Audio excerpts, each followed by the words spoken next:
아침 일라디오. 안녕하세요. 오늘 아침 일라디오 아나운서 정은혜입니다. 지난 주말 사이에 나라 안팎으로 많은 뉴스들이 쏟아졌습니다.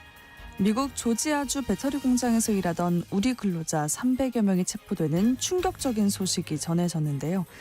곧 전세기를 타고 귀국할 거란 소식이 들려서 다행이지만요. 모두 무사히 귀국할 때까지 긴장을 늦출 수 없을 것 같습니다. 이번 사태를 보면서 해외 현장에 나가 있는 노동자들의 안전과 권리를 지키는 일이 얼마나 중요한지 새삼 깨닫게 되고요. 제도적인 안전망을 마련하는 일이 시급해 보입니다. 한편 최악의 가뭄을 겪고 있는 강릉에서는 아파트 대형 숙박시설까지도 제한 급수가 이어진 첫 주말을 보내는데요. 곳곳에서 혼란이 벌어진 모양이고요. 전북 군산과 충남 서천 등은 극한 호우로 물난리를 겪고 있는 상황이죠. 과거에는 몇십 년에 한 번 있을까 말까한 일들이 이제 생각보다 자주 일어나면서 일상화되고 있는데요. 오늘도 남부지방과 제주에 많은 비가 온다고 합니다. 이런 기후위기로부터 안정된 삶을 지켜내기 위한 과제들도 참 많아지고 있습니다. 다들 힘내서 이런 어려움들을 잘 해결해 나가야겠습니다. 9월 8일 월요일 오늘 아침 일라디오 출발합니다.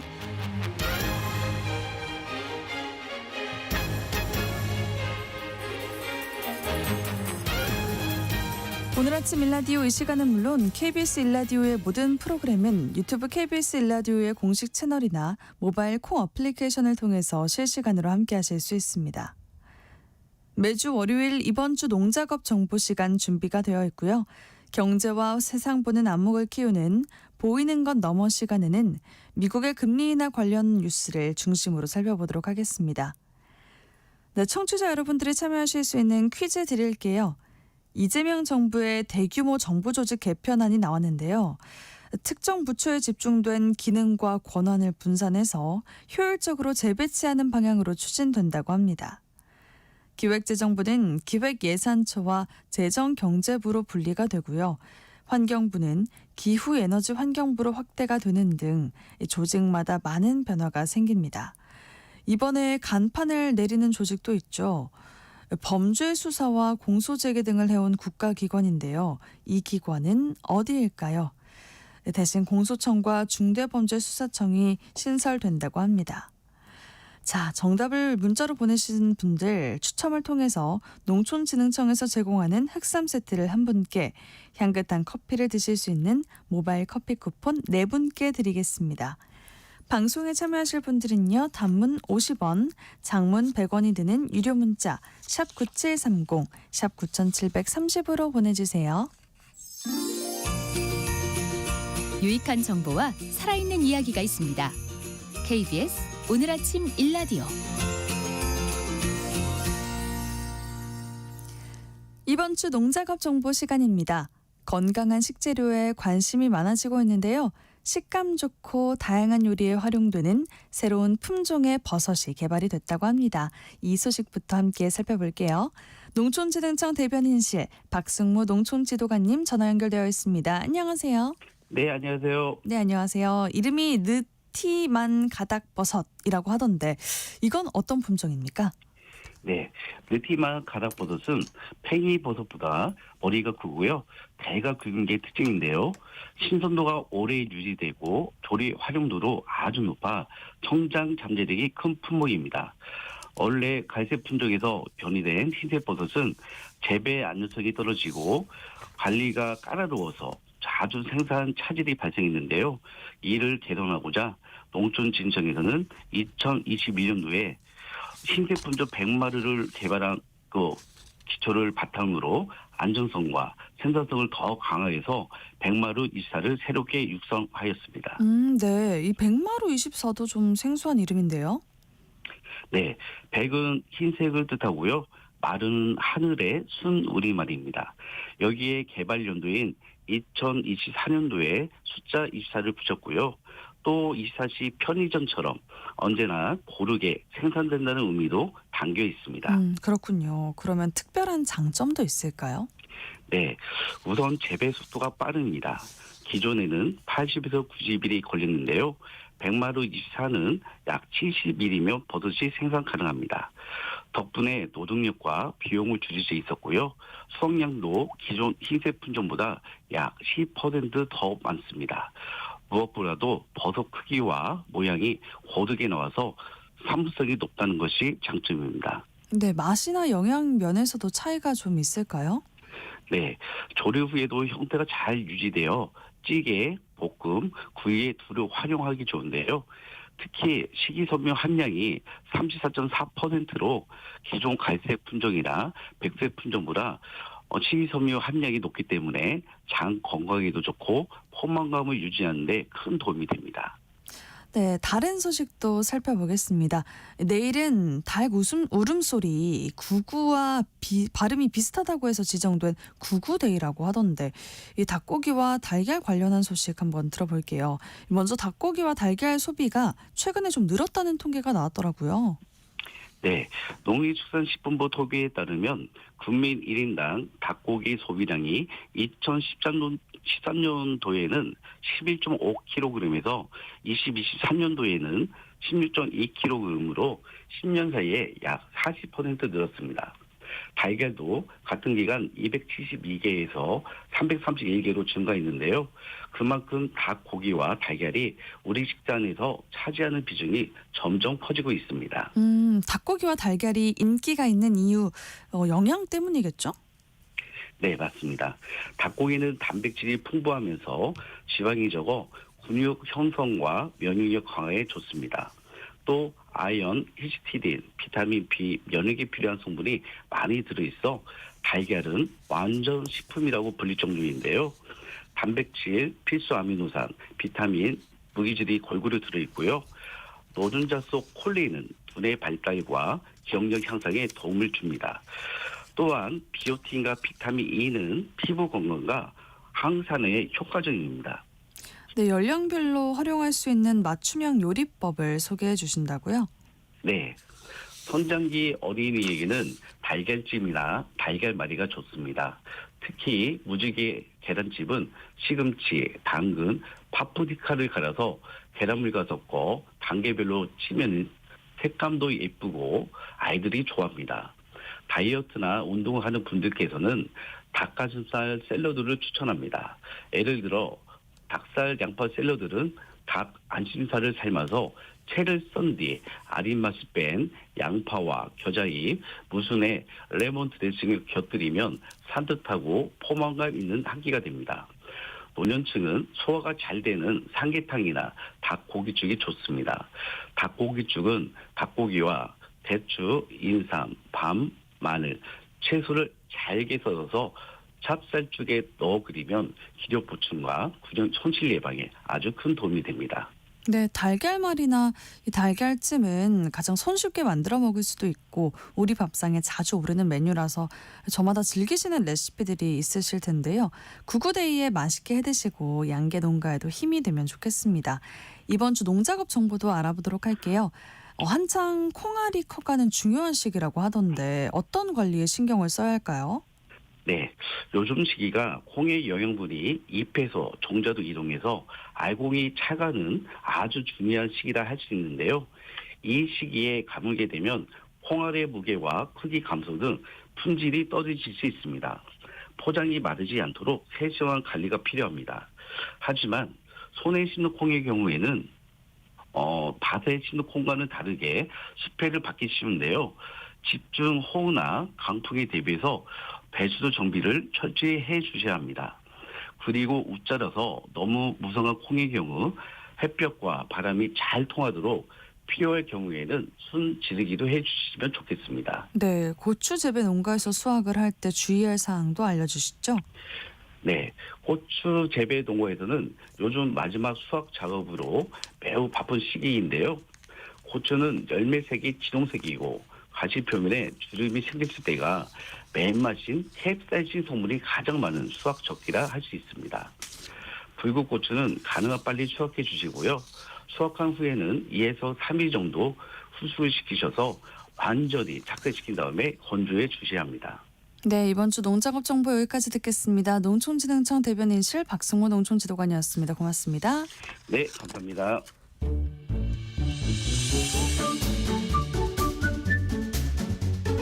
아침을 여는 기분 좋은 습관. KBS 오늘 아침 일라디오.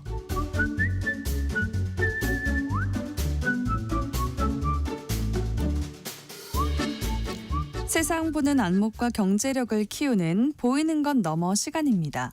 이번 주 금융시장에서는 미국의 기준금리 인하에 관심이 쏠리고 있는 분위기입니다. 뉴스 이면에 주목해볼 것들이 뭐가 있는지 말씀 나눠보도록 할게요. 숭실대 금융경제학과 신동준 겸임 교수님 나오셨습니다. 안녕하세요. 안녕하세요. 네, 최근 가장 관심이 있을 만한 이슈부터 함께 살펴볼게요. 북한과 중국 또 러시아의 결속 관련한 소식들을 봐왔는데 금융시장이나 우리 생활과는 직접적으로 어떻게 연결이 될까요? 교수님은 어떤 점들 주목하세요? 네, 뭐 북중러가 이해관계가 좀 서로 다르기 때문에 실제 이들이 그 단합된 어떤 일원화된 행동을 보이기는 좀 어렵다라는 시각들이 저는 좀 더 설득력이 있는 것 같고요. 네.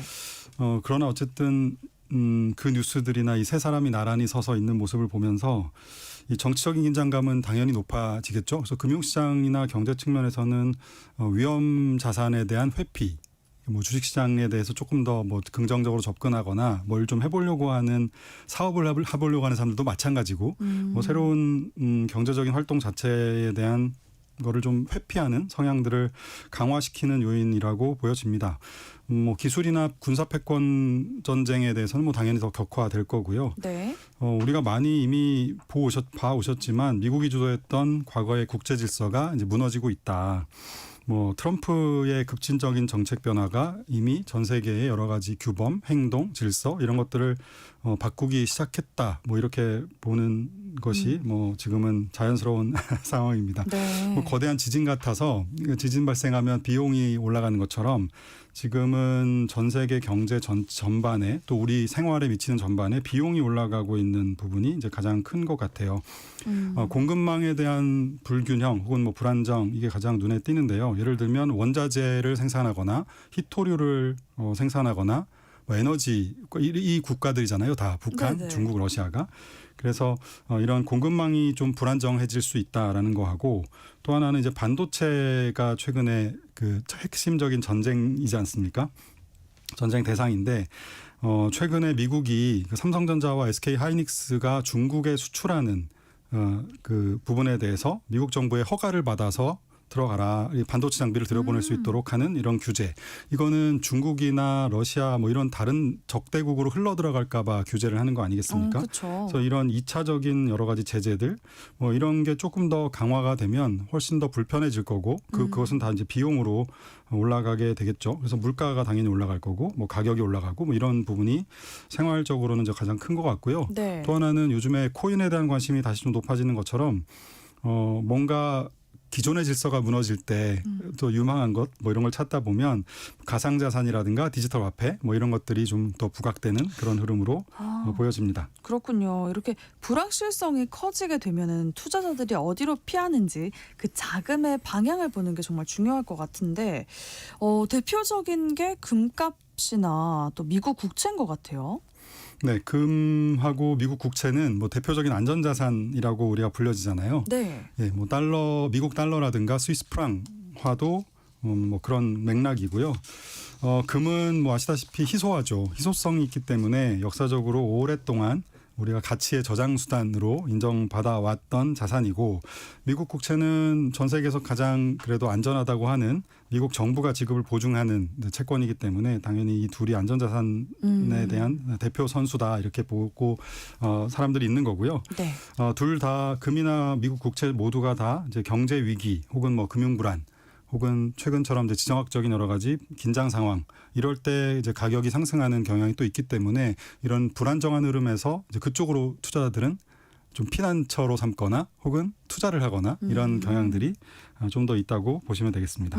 그렇군요. 그 금값이 오늘이 제일 싸다. 4,000달러 네. 간다. 이런 얘기가 나오더라고요. 그 배경이 뭐예요? 네, 정말 최근 몇 년 사이에는 그랬죠. 정말 오늘이 가장 쌌고 정말 이렇게까지 올라도 되나 싶은데도 계속 지금 올라가고 있어요. 현재 금 선물 9월물 금은 실제 우리가 들고 다니면서 거래할 수 없으니까 이제 선물 시장에서 거래를 하는데요. 온스당 3,613달러니까 사상 최고치입니다. 네. 최근 일주일 사이에 4%가 넘게 올랐고 올해 연초 이후에는 거의 40% 가까이 가격이 올랐어요. 되게 많이 올랐죠. 네. 지금 얘기 드린 대로 여러 가지 트럼프 대통령의 관세 정책, 뭐 동맹국들을 좀 혼란스럽게 하는 정책들, 그리고 최근에 뭐 북중러의 단합, 뭐 이런 것들에 의한 불확실성이 확대되면서 안전자산 선호가 강화됐다. 이게 가장 큰 거고요. 그리고 뭐 러시아 우크라이나 전쟁도 여전히 있지 않습니까? 그래서 이런 뭐 경제적인 불확실성, 뭐 지정학적 위험 이런 것들이 증가하면서 최근 금값이 올라간 게 사실인데 아주 최근에 한두 달 사이에 금값이 또 많이 올라간 계기는 연준에 대해서 네. 미국의 연준이 기준금리를 곧 인하할 것이다. 그랬죠. 라는 기대가 좀 더 강화되면서 금 가격이 더 올라가고 있어요. 왜냐하면 금은 다른 자산은 우리가 갖고 있으면 이자를 주는데 네. 금은 갖고 있어도 이자를 주지 않잖아요. 맞아요. 네, 이자를 주지 않잖아요. 그래서 보통은 금은 금리가 높을 때 네. 금 투자하기가 되게 부담스럽고요. 그렇죠? 그리고 가격이 실질 금리가 그 금리 수준이 낮아질수록 금의 매력도가 올라가서 이제 금 가격이 올라가는 그런 그러게요. 패턴을 갖고 있습니다. 네. 그래서 실질 금리가 낮아질수록 금 가격이 올라간다는 측면에서 보면 트럼프가 지금 연준을 장악하려고 뭐 파월을 해고하거나 뭐 이런 흐름들을 자꾸 뉴스가 나오니까 그러면 기준금리를 트럼프 대통령은 낮추고 싶어 하지 않습니까? 네네. 그럼 실질 금리가 낮아질 테니 결국 금 가격이 올라가겠네라는 게 하나 있고 또 최근에는 미국 고용 지표가 굉장히 빠른 속도로 냉각되면서 나빠지면서 네. 또 연준이 결국 금리를 내리겠구나라는 실질 금리가 더 낮아질 것이라는 기대 뭐 이런 부분이 최근엔 좀 더 많이 깔려 있는 것 같아요. 그래서 금리가 낮아질 거란 기대 때문에 또 결과적으로는 금값이 또 오를 거란 전망이 있는 거군요. 맞습니다. 네. 그 미국 국채 30년물 금리는 2개월 만에 5% 육박을 했다고 하는데 이 지정 리스크가 커질수록 단기적으로는 미국 국채 매수세가 몰리지만요. 이 달러 패권이 도전을 받고 있는 상황이다 보니까 미국 국채가 과연 절대로 안전한가 이런 근본적인 의문이 또 제기가 될 것 같아요. 네, 굉장히 중요한 질문을 해주셨는데 미국 금리 30년물 금리지만 5%란 얘기는 국채가 정부가 돈을 빌려주고 나서 정부에게 돈 빌려주면 이자를 정부가 빌리면 네. 정부가 돈을 빌리면 이자를 5%를 준다는 얘기잖아요. 맞아요. 30년 동안. 네. 그러면 사실 민간의 기업들은 도대체 얼마의 금리로 돈을 빌릴 수 있을까요? 정부가 5%에 빌릴 정도면. 그러니까요. 지금 영국도 금리가 5.6, 5.7%예요. 30년짜리가. 그러면 민간 기업은 훨씬 더 많은 금리를 줘야 될 거고 네. 주식시장에서의 기대 수익률은 그보다 훨씬 높아야 될 겁니다. 그런 의미에서 사실 금리가 높다는 것은 뭐 경제 전체적으로 뭐 금융시장 전체적으로 별로 좋은 현상은 아니죠. 네. 그런데 물론 경제가 좋아지면 또 돈을 많이 서로 쓰려고 하니까 금리가 높아지는 건 사실인데 지금은 경제가 좋아서 금리가 올라가는 게 아니다 아니잖아요. 보니까 네. 이제 그런 흐름들이 좀 걱정을 하고 있는 거죠. 작년 이맘때 작년 9월부터 연준이 금리를 인하하기 시작했습니다. 작년 이맘때부터 100bp를 내렸어요. 그러니까 1%포인트 금리를 인하했는데 그 기간 동안 정상적으로라면 미국의 금리 장기 금리도 30년짜리 금리도 금리가 내려가야 정상인 것처럼 우리가 생각하잖아요. 네. 그런데 그 기간 동안 미국의 30년짜리 금리는 오히려 1% 이상 올랐어요. 올랐나요? 네. 올랐어요. 채권 가격이 하락했다는 얘기죠. 그러니까 아까 제가 안전자산 선호 때문에 사실 지금처럼 불안한 상황에서는 금이랑 미국 국채를 산다고 그랬는데 네. 지금은 가격이 떨어졌다는 얘기니까 오히려 금리가 상승한 거겠죠. 네. 그래서 안전자산 선호지만 미국 30년은 오히려 팔고 있다는 뜻이겠죠. 혹은 덜 사거나. 그래서 좀 이제 이런 부분이 좀 헷갈리는 부분이에요.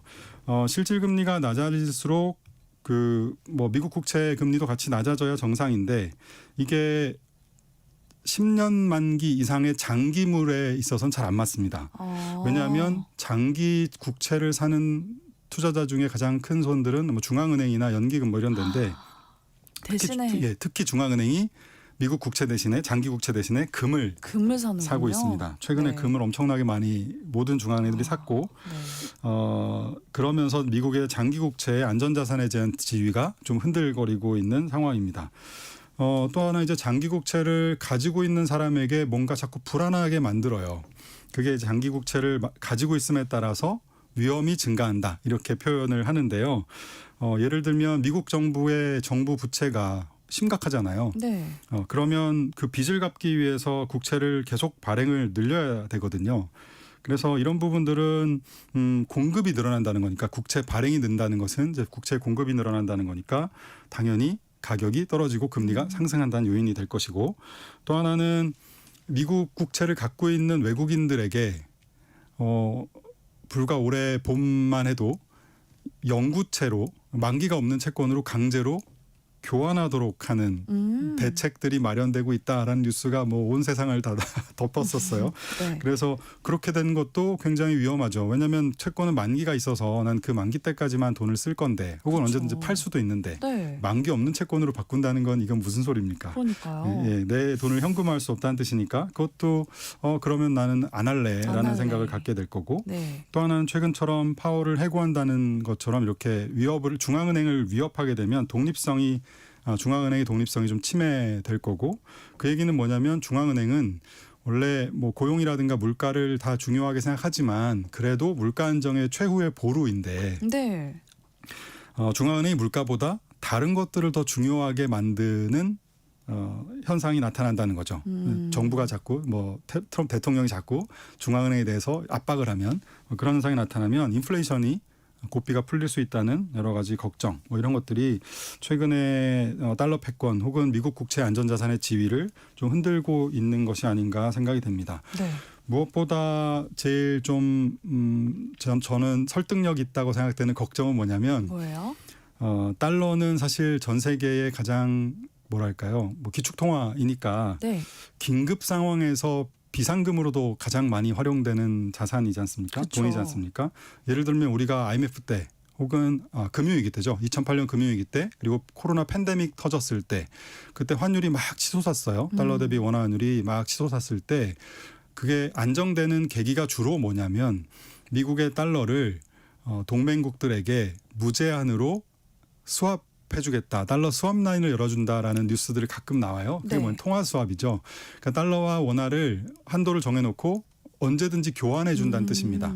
그러니까 우리는 뭐 미국 달러 비상금을 연준이 갖고 있지만 그 비상금처럼 쓸 수 있는 여지를 열어준다는 거예요. 그러고 나면 한국이 과연 달러가 있겠어?라고 걱정했던 외국인 투자자들이 뭐 연준에서 언제든지 가져 쓸 수 있구나라고 생각하면 이제 우리나라 환율이 안정이 그러겠네요. 되는 거죠. 네. 그래서 이런 것을 이제 달러 수합 라인 혹은 뭐 달러 통화 수합이라고 하는데 과연 향후에 또다시 금융위기 혹은 코로나 팬데믹과 같은 상황이 벌어지면 과연 미국이 유럽에게 그리고 뭐 한국에게 달러 공급을 수합 라인을 열어줄까?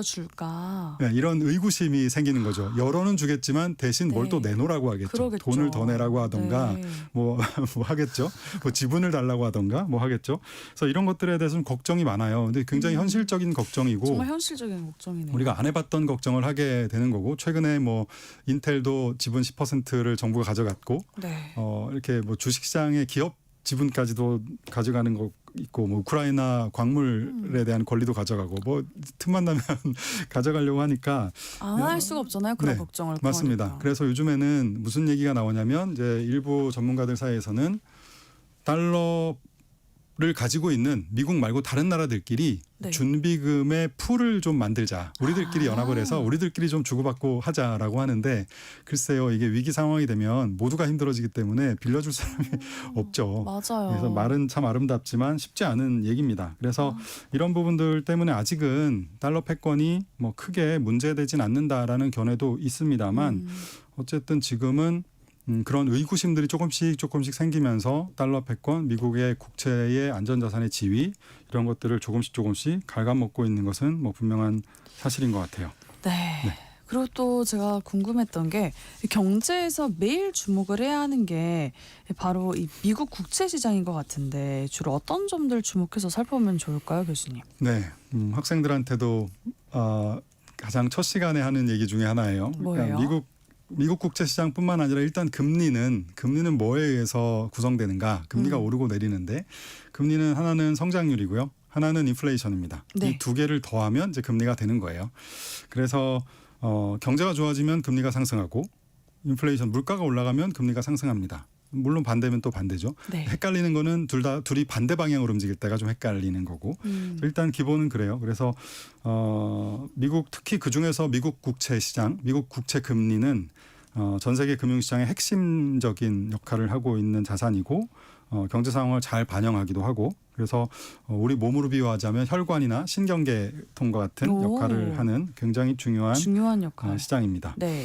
미국 정부가 아까 말씀드렸지만 부채가 워낙 많기 때문에 이자를 갚기 위해서 계속 빚을 내야 돼서 과연 국채를 그때그때 매월 발행을 하는데 이 잘 소화가 될까라는 걸 좀 요즘에 좀 보셔야 될 것 같고 또 하나는 미국의 국채 시장의 금리를 또 중요하게 결정하는 통화 정책, 중앙은행의 정책 방향을 결정하는 연준이잖아요. 네. 연준의 멤버들이 요즘에 어떻게 바뀔 수 있을 것인지 이제 내년 상반기에 봄에 파월 연준 의장의 퇴임과 임기 만료랑 맞물려서 연준 멤버들의 구성의 변화 거기에 따라서 통화 정책 기조가 바뀔 것이고 그거에 따라서 미국 금리가 바뀔 거기 때문에 미국 금리가 바뀌면 당연히 금리에 영향을 받는 주식은 물론이고 부동산 뭐 다양한 자산들이 영향을 받겠죠. 그래서 그렇죠. 이 국채 시장은 국채 금리는 그런 맥락에서 좀 중요하게 보셔야 될 것 같습니다. 근데 최근에 그 트럼프 대통령이 연준 이사를 해고했었잖아요. 네네. 이 일은 또 어떻게 봐야 될까? 논란이 굉장히 많더라고요. 네, 리사 쿡이라는 연준 이사를 해임 통보를 했죠. 네. 이분이 임기 만료가 2038년까지 남아 있어요. 임기가 14년이거든요. 제가 지난달에는 벌써 한 달 전에 와서 연준의 이사회는 총 7명으로 구성됩니다. 네, 맞아요. 네, 임기가 주셨죠. 14년. 네. 그리고 지금 현재 뭐라 그러죠? 트럼프 대통령이 임명한 사람이 총 당시에 3명이었는데 파월 의장은 사실 그 바이든 행정부 때 한번 연임이 됐으니까 네. 사실 바이든이 임명했다고 봐도 되거든요. 그렇죠. 그렇게 치면은 한 달 전만 해도 트럼프 대통령이 임명한 사람 2명, 2명. 그다음에 바이든이 임명한 사람 4명이었는데 그 사이에 한 달 사이에 한 분이 퇴직을 하셨고요. 알아서 스스로 사임을 했고 그 스티븐 미란이라는 분이 네. 한 명이 또 들어왔죠. 그래서 트럼프가 지금 임명한 사람이 총 3명입니다. 연준 이사회 7명 중에 총 3명이 됐는데 문제는 지금 그 리사 쿡이라는 연준 이사가 역시 바이든이 임명한 사람인데 이 사람을 해임을 통보한 거예요. 그런데 통보한 이유는 그 트럼프 대통령의 측근인 정부의 국장 한 명이 네. 이 사람이 모기지 대출 받을 때 서류를 조작했다라는 뭔가 의심이 간다. 뭐 이런 것 때문에 논란을 만들었고 네. 그 논란 때문에 이제 해임을 통보한 거라서 지금은 쿡 이사가 트럼프와 연준을 상대로 트럼프 해임은 불법이다라는 소송을 제기해 놓은 상태입니다. 뭐 당연히 리사 쿡 이사가 승소할 가능성이 그래도 좀 높아 보이긴 하는데 그래요. 그럼에도 불구하고 어떻게 될지 모르죠. 이건 판결은 또 다른 거니까요. 네. 근데 그러면 결국 리사 쿡 이사가 쫓겨나고 트럼프 대통령이 입맛에 맞는 인사가 들어오면 드디어 7명 중에 4명을 트럼프가 원하는 사람을 이제 꽂아 넣게 되는 겁니다. 그러면 지난 시간에 제가 연준은 이사회 7명과 네. 지역 연방준비은행 12개로 12개. 구성이 된다. 그다음에 7명의 이사와 12명의 지역 연방은행 총재들 중에서 5명. 맞아요. 그러니까 이사회 7명과 지역 연준 총재 5명이 FOMC에서 금리를 결정하는 사람들이에요. 돌아가면서. 그러니까 근데 이 지역의 연준 은행 총재는 12개 은행 총재들은 어떻게 임명을 하냐면 연준 이사회가 승인을 해서 임명하거나 해임을 합니다. 아, 그래요. 예, 이분들은 임기가 5년이에요. 근데 임기 만료가 언제냐면 내년 2월 말입니다. 내년 2월 말에 12명의 지역 연방준비은행 총재들이 모두 동시에 임기가 만료가 됩니다. 네. 그렇게 임기가 만료가 네네. 되면은 임기가 되면 연임을 결정하는 여부는 이사회 7명이 결정하는 거예요. 그렇군요. 네. 그래서 지금 같으면 만약에 4명이 되면 트럼프의 입맛에 맞는 사람들이 4명이 되면 지역은행 총재들 중에서 지금 금리를 내리면 안 됩니다라고 말하는 총재들은 다 해임하겠죠. 네, 그러겠죠. 해임이라기보다는 임기 그 연임을 승인해주지 않겠죠. 네. 예, 그러면 그 얘기는 뭐냐면 아까 이사회는 14년, 그 다음에 지역 연방은행 총재들은 5년의 임기이기 때문에 당분간 굉장히 장기적으로 FOMC가 트럼프의 입맛에 맞게 움직인다라는 얘기가 되는 거라서 그렇게 입맛에 맞게 돌아간다면 일단은 금리가 인하가 그렇죠. 되겠네요. 금리 인하를 굉장히 강하게 재촉할 것이고 물론 금리 인하가 당장은 괜찮아요. 괜찮은데 경제도 지금 좀 둔화되고 있으니까 괜찮은데 혹시라도 경제 체력에 비해서 너무 과도하게 또 금리를 내리거나 돈이 풀릴 경우에 이 부분은 나중에 인플레이션으로 돌아오거나 버블이 만들어져서 나중에 더 고통스러울 리스크가 있기 때문에 네. 그래서 중앙은행의 독립성을 부여하는 거거든요. 이제 그거를 지금 무너뜨리려고 하는 거죠. 아 그렇군요. 그래서 한 명만의 문제가 아니라 리사쿡 이사 한 명만의 문제가 아니라 이건 그 한 명에 의해서 연준 전체가 이제 굉장히 장기간 트럼프의 입맛에 맞게 움직일 리스크가 생겼다. 이렇게 보셔야 될 것 같습니다. 네. 또 이번 주에 그 시장이 미국 금리 인하를 그래서 가장 주목하고 있는 것 같은데 트럼프 대통령의 이 뜻대로 금리 인하가 현실화할까 이런 네. 분위기인 것 같아요.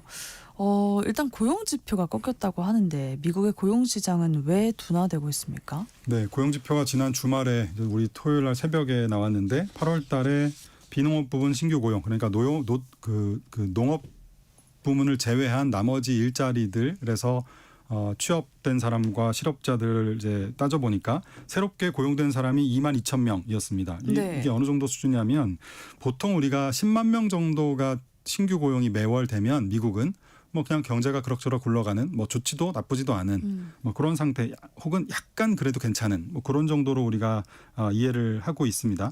그런데 예상치도 7만 5천 명이었는데 무려 뭐 한 70% 이상 덜 나온 2만 2천 명밖에 고용이 늘지 않은 거예요. 네. 굉장히 충격이었죠. 충격이네요. 네네. 근데 더 충격적인 것은 앞에 6월, 7월, 그러니까 이번에 8월 달 데이터가 발표됐는데 그전 두 달치 데이터가 함께 수정이 됩니다. 왜냐하면 뭐 한 달 이게 완벽하게 미국처럼 큰 나라가 완벽하게 고용 시장을 체크할 수 없으니까 네네. 두 달에 걸쳐서 또 수정을 하고 1년 뒤에 한번 또 수정을 하는데 그 수정한 데이터가 6월 수치가 두 번째 수정이었거든요. 근데 14,000명 고용했다고 6월 달에는 그때도 네. 사실 충격이었는데 네. 그게 오히려 13,000명 감소했다라고 나온 거예요. 그러니까 14,000명이 는 게 아니라 는 게 아니라 13,000명이 감소했다. 근데 뭐 사실 큰 차이는 아닐 수가 있지만 네. 이게 놀란 건 뭐냐면 팬데믹 이후에 처음으로 일자리가 감소한 데이터예요. 그렇게 되면 6월 달에 처음으로 팬데믹 이후에 신규 고용이 늘지 않고 오히려 감소했다라는 거죠. 실업률도 4.3%로 2021년 이후 최고 수준이었고 특히 제조업 일자리가 넉 달 연속으로 줄었어요. 네. 네, 오히려 일자리가 줄었습니다. 이거는 트럼프의 관세 정책이 대한 불확실성 이게 지속되면서 오히려 트럼프의 정책이 일자리를 줄이고 있다라는 거예요. 왜냐하면 기업들의 입장에서 이 관세 정책이 어떻게 될지 모르기 때문에 내가 물건을 만들어서 팔아야 되고 해외에 공장을 짓고 하는데 도대체 이거를 얼마에 가져올 수 있고 얼마에 팔 수 있을지 예측이 안 되는 거죠. 예측이 안 돼서 그렇군요. 그러면 사람을 예정대로 뽑기가 굉장히 어렵잖아요. 그래서 노동 수요 자체를 트럼프의 관세 정책이 좀 줄이는 측면이 있고요. 또 하나는 네, 죄송합니다. 이민 단속을 하고 있잖아요. 우리 네네네. 지난 주말에 현대차와 LG 에너지솔루션 합작 공장에 대한 여러 가지 단속도 있었던 것처럼 이민을 굉장히 심하게 단속을 강력하게 단속하고 있기 때문에 오히려 이민자들이 차지하고 있던 일자리가 줄었어요. 그러니까 노동 이번엔 공급이 준 거죠. 그래서 노동의 수요도 기업들의 수요도 줄었지만 이민자들을 단속하면서 노동의 공급도 줄어서 파월 의장은 이거를 굉장히 특이한 균형이다 이런 얘기를 합니다. 기묘한 종류의 균형이다라는 얘기를 할 정도로 네. 수요와 공급이 같이 줄면서 노동시장은 이상하게 균형같이 보이는 네, 이런 흐름이에요. 하지만 수요만 놓고 봤을 때는 어쨌든 명백히 줄고 있기 때문에 있으니까. 지금은 장기 실업자, 그러니까 27주 이상 실업자들도 2021년 이후 최고치고 네. 연준은 그래서 그것만 보면 금리를 내려야 되는데 문제는 관세 정책이 이제 어떻게 현실화될지 모르니까 네. 인플레이션도 좀 걱정해야 되는 좀 딜레마에 빠져 있는 그런 좀 어려운 상황이에요. 머리가 정말 아프겠네요. 그렇죠. 네, 그래서 미국 우선주의로 관세를 추진하는데 왜 미국 경제 분위기가 냉각되고 있는지도 궁금하거든요. 관세 효과가 아직 나오기는 시간이 좀 필요한 건가요? 그렇죠. 네, 관세 효과는 정책이 발표되고 관세를 부과하고 실제 돈을 걷고 그걸 반영할 때까지 시차가 최소 6개월에서 한 1년 정도 걸리는 것으로 이제 알려지고 있는데 관세 정책의 부정적인 우려들, 그러니까 예를 들면 아까 짚어드렸던 공급망에 대한 혼란, 보복 관세, 뭐 무역이 그 때문에 위축되는 거, 심리도 위축되고 비용도 올라가는 거 이런 부정적인 것들은 이미 우리가 많이 예상하고 있고 다 알고 있는 거라서 즉각적으로 금융시장에 반영이 되는 반면에 트럼프가 생각했던 기대했던 긍정적인 변화는 미국 내 제조업의 일자리가 늘어날 거야. 뭐 제조업이 그래서 우리가 부활할 거야. 세수가 더 들어올 거야라는 거는 시차를 두고 더 뒤에 나타나는 거고 또 저는 이게 과연 진짜 될까라는 생각도 하고 있거든요. 긍정적인 효과가 만약에 나타난다면 그거는 시차를 두고 나타나는 거니까 그런 것 때문에 아직은 트럼프의 미국 우선주의가 오히려 경제를 좀 더 냉각시키고 있는 상황이다 이렇게 보시면 되겠습니다. 네, 좋습니다. 교수님 시간이 좀 많지가 않아서 네. 이 질문을 마지막으로 좀 드려야 될 것 네. 같아요. 9월에 네. 그럼 금리를 인하할까요? 9월에는 일단 인하할 것 같아요. 파월 연준 의장이 그동안 계속 부정적인 뉘앙스를 비추다가 네. 지난 잭슨 홀 컨퍼런스에서 드디어 9월 달에 인하를 할 가능성을 열어놨습니다. 열어놓고 뭐 물가 데이터나 고용시장 데이터를 좀 봐야 되겠다는 얘기겠죠. 그런데 지금 말씀드린 대로 데이터들은 굉장히 나쁜 방향으로 나왔기 때문에 금리는 9월에 내리기 시작할 것 같아요. 오히려 지금은 9월 FOMC에서 25bp만 내릴 거냐 아니면 50bp를 내릴 거냐라는 기대가 일부 또 반영되고 있습니다. 그래서 네. 저는 뭐 25bp 정도 내리고 시작할 것 같고요. 근데 시장은 올해 3번, 내년에도 3번 이렇게 한 연내 한 3번씩 네, 이렇게요. 그렇게 인하할 거로 예상하고 있는데 그렇게 된다고 하면 좀 과도한 부양책을 쓰는 거 아닌가라는 이제 걱정을 조금씩 하게 되는 거죠. 그래서 미국의 장기 금리는 아까 단기 금리나 10년짜리 금리가 떨어지는 속도에 비해서 아까 네. 30년 만기 국채 금리나 이런 것들이 좀 생각보다 많이 떨어지진 않고 있거나 혹은 좀 더 불안해하고 있거나 뭐 이런 상황입니다. 그리고 시작은 9월에 하지만 어떤 속도로 금리를 내릴 거냐. 그래서 말씀드린 대로 그다음에 어디까지 내릴 거냐가 굉장히 중요한데 네. 그런 부분에 대해서는 여전히 좀 보수적인 입장을 연준은 가지고 있는 것 같습니다. 네, 그렇군요. 보이는 건 넘어 오늘은 지정학적 리스크와 미국의 금리 인하 뉴스들에 대해서 함께 말씀 나눠봤습니다. 숭실대 금융경제학과 신동준 경인 교수님과 함께했습니다. 고맙습니다. 네, 고맙습니다. 네, 오늘의 퀴즈 정답은 검찰청이었습니다. 655님 검찰청, 1742님 검찰청이 역사 속으로 사라집니다. 7161님 검찰청입니다. 고운 목소리에 아침이 즐겁습니다. 보내주셨는데 고맙습니다. 1400님 의령에서 창원 가는 길 주차하고 보냅니다. 정답 검찰청입니다. 70년 만에 폐지 불리인 만큼 부디 성공하길 바랍니다. 보내주셨어요. 중복 당첨 여부 확인 후에 저희가 홈페이지에 당첨자 올려놓겠습니다. 오늘 아침 일라디오 지금까지 아나운서 정은혜였습니다. 모두 좋은 하루 보내세요.